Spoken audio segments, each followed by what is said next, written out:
Hello, hello, hello. My name's Kyle Van Voors with Voors.com, and I'm excited because today I'm talking about a topic I really love, which is coaching, specifically for sales development representatives. So if you run a team of sales development reps and you want to know how to coach them better, this is probably the video for you. Let's dive right in.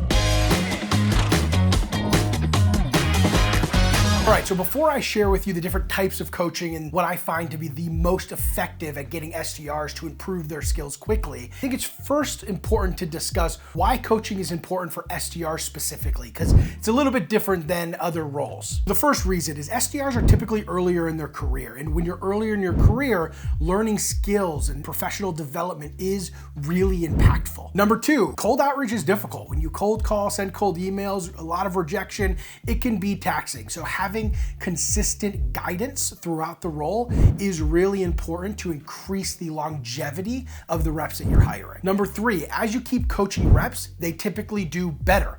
As your reps do better, they end up getting more results. And the more results you get from each rep actually reduces your customer acquisition costs. A lot of people forget about this. You're paying for every deal that actually closes, and you can reduce the amount that you're paying by increasing the performance of your team. Coaching helps you do that. So of course, coaching these reps is a no-brainer, but what are some ways that you coach, and which is the one that I think is the most impactful? Well, there's three categories of coaching. First is call and email review.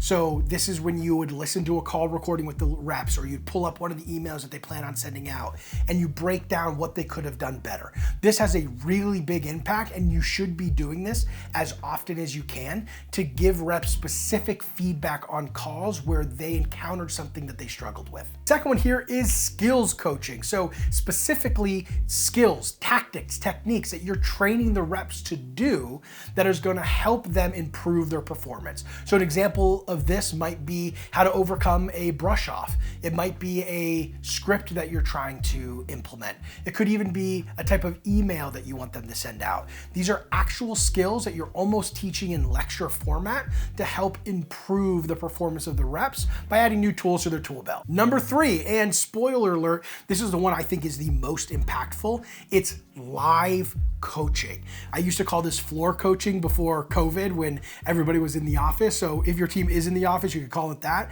The idea is you're listening to calls live and giving immediate feedback to the reps. So what this might sound like is setting aside some time where you just put on headphones and you listen to calls as they're happening.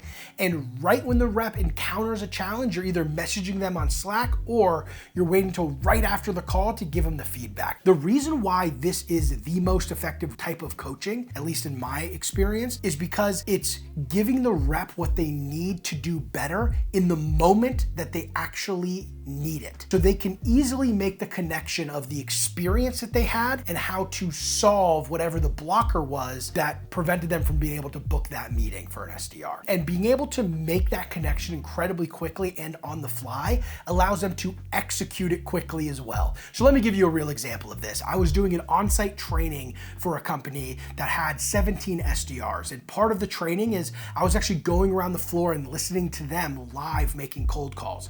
And one of the reps had somebody on the phone. They were struggling because somebody was asking for an email and they didn't know how to keep the conversation going other than just sending the person the email. So right when that happened, I pulled that person aside and said, "Hey, what happened here?" And he walked me through how the call went and told me that he was a little bit concerned about continuing the call because he already was going to send an email to the person. So what did I do? I gave him something he could say next time somebody on the phone asks for an email. The very next call, guess what happened? Somebody asked for an email. And this rep said exactly what I told him to say, and it worked. He was actually able to continue the conversation and ended up booking the meeting. It doesn't happen like that all the time. I was definitely happy that it did, but what ends up happening is the reps are able to implement what you told them to implement.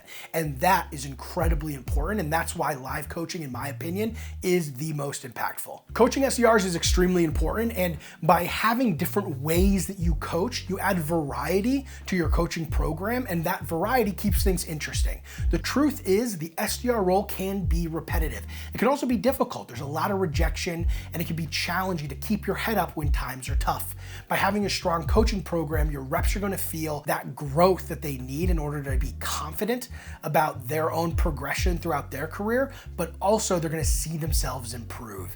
And the reps that see themselves improve typically can compound that improvement quicker, and then you'll turn average performers into absolute rock stars because you committed to them, just like they're committing to you. If you like content like this, make sure you like, comment, and subscribe, and I look forward to talking to y'all soon.